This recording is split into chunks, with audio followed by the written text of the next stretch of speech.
Chapter 2, A Real Winner. Lightning McQueen had been in Radiator Springs for a few days. He was eager to get to California for his next race, but he was starting to like the little town too. One morning, the race car went to see Doc Hudson. Doc was so busy, so he told Lightning to wait at Flo's V8 Cafe. On his way out of Doc's garage, Lightning peeked inside the back office.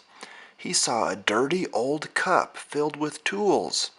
A plaque on it said, Hudson Hornet, Champion, 1951. "He has a piston cup?" said Lightning. Then he spotted two more. "3 piston cups?" Suddenly, Doc came through the doorway. He was furious. "The sign says stay out." Lightning looked closely at Doc. "You're the Hudson Hornet," Lightning cried. "You hold the record for most wins in a season. You've got to show me your tricks." "I already tried that," said Doc. "You won the championship 3 times.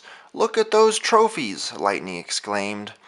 "All I see is a bunch of empty cups," said Doc angrily. Then he slammed the door in Lightning's face.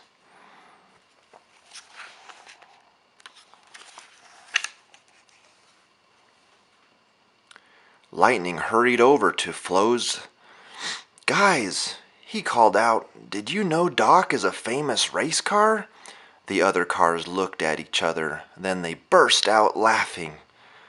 "Our Doc?" asked Sheriff. "Are you sick, buddy?" asked Mater. Lightning's excitement faded as he realized that no one believed him. Suddenly, Sally drove up. She filled Lightning's gas tank. "Hey!" cried Sheriff. He was worried Lightning would use the gas to try to leave town again.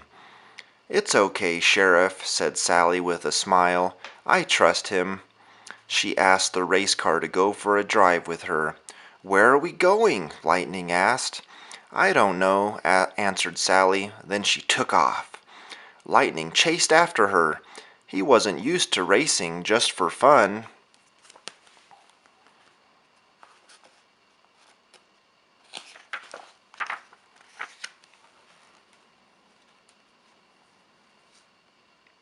The pair sped past a forest, laughing and joking as they took turns passing each other. They climbed up the side of a mountain and soon came to an abandoned motel. "Wow," said Lightning, "what is this place?" "It used to be the most popular stop," said Sally. She brought Lightning over to a cliff that looked out on a valley. The sun shone on big red mountains, and they could see Radiator Springs down below. Cars sped through the valley on the highway. They were driving right past Radiator Springs, not even realizing what they were missing. Sally explained that Radiator Springs had once been a bright, bustling town filled with customers. But then the interstate was built, and the town slowly lost its business. "The town got bypassed just to save 10 minutes of driving," she said sadly.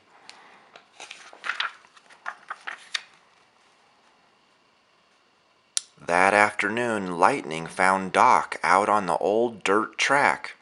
The race car watched in awe as Doc roared down the track, leaving swirls of dust behind him. Doc came up to the turn that Lightning hadn't been able to make. He had no problem with it. "You're amazing," cried Lightning. Doc didn't say a word. Instead, he turned around and sped away, throwing a cloud of dust at the rookie. Lightning wanted to know more about Doc's racing days. He followed Doc back to his office. "How could you quit at the top of your game?" Lightning asked. "You think I quit?" roared Doc. "They quit on me." He showed Lightning an old newspaper clipping about his big crash. By the time Doc was ready to race again, he had already been replaced by a hotshot rookie. "I keep that to remind me never to go back," Doc said, pointing to the article. Then he looked at Lightning. "Just finish that road and get out of here."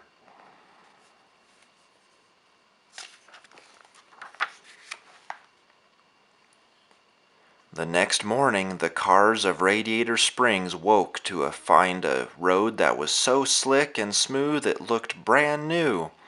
Lightning had finished paving it during the night. The cars were happy to have a new road, but they grew sad when they realized that it meant Lightning had left. Doc didn't seem to mind. "Good riddance," he said. Just then, Lightning drove up. "I can't go just yet," he told everyone. "I'm not sure these tires can get me all the way to California." Luigi cheered.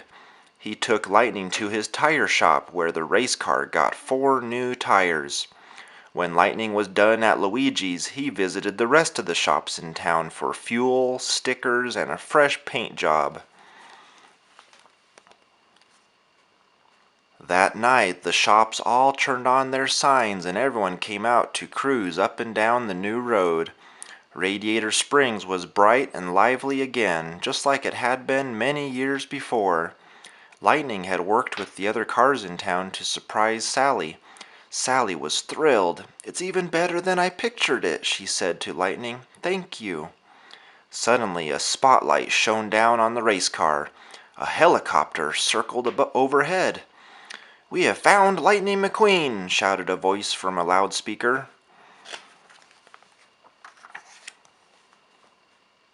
Photographers and reporters swept into Radiator Springs and crowded around Lightning. The race car looked for Sally. They had gotten separated. Just then, Lightning's trailer, Mac, pulled up. He had the race car's agent, Harv, on the phone. "You've got to get to Cali, pronto!" cried Harv. He told Lightning that Chick Hicks was getting ready to make a deal with Dynaco. Lightning drove over to Sally. "Good luck in California," she said. "I hope you find what you're looking for." Before he could respond, Sally pulled away and Mac whisked Lightning out of Radiator Springs. As the press followed Lightning and Mac out of town, a reporter pulled up next to Doc. "Thanks for the call," she said to him. Sally overheard. She looked at Doc Hudson in shock. "You called them?" she asked. "It's best for everyone," Doc replied. Sally looked at the rest of the townsfolk. They all looked sad that their new friend was gone. "Best for everyone or best for you?" Sally said. She turned and headed for her motel. "I didn't get to say goodbye," said Mater. Doc started to wonder if he had made a mistake.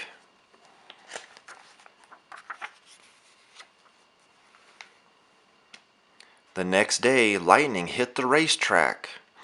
The King and Chick Hicks for the Piston Cup.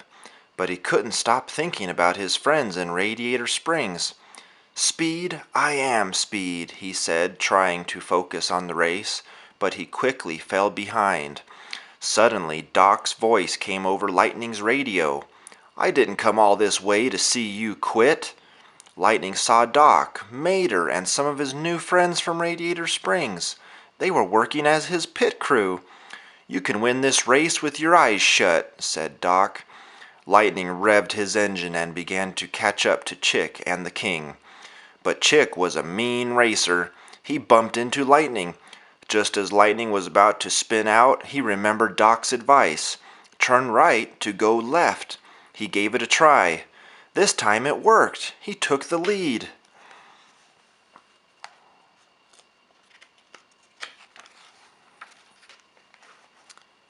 Lightning was in first place.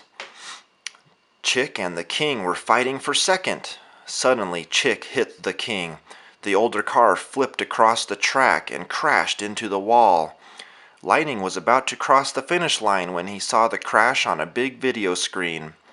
Lightning thought of the newspaper clipping about Doc's crash years ago. He slammed on his brakes. Chick sped across the finish line first. Lightning turned around and drove over to the King. "I think the King should finish his last race," said Lightning. Then he pushed the old car back onto the track and all the way across the finish line.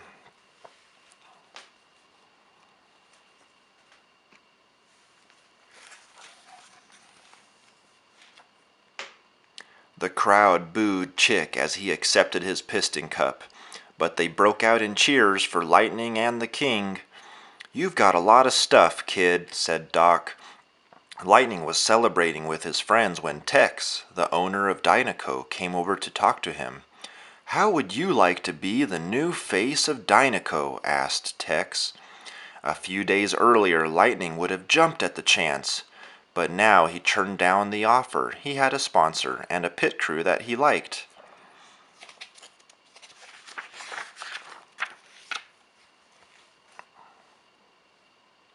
After the race, Lightning drove back to the cliff that overlooked Radiator Springs. He found Sally at the top. "Just passing through?" she asked him. "Actually, I thought I'd stay a while," said Lightning. Sally broke into a huge smile. Lightning smiled too. "Why don't we take a drive?" he asked. "Nah," she answered with a grin, and then she zipped off down the hill. "Ka-chow!" Lightning shouted as he followed right behind her. He was excited to be back in Radiator Springs.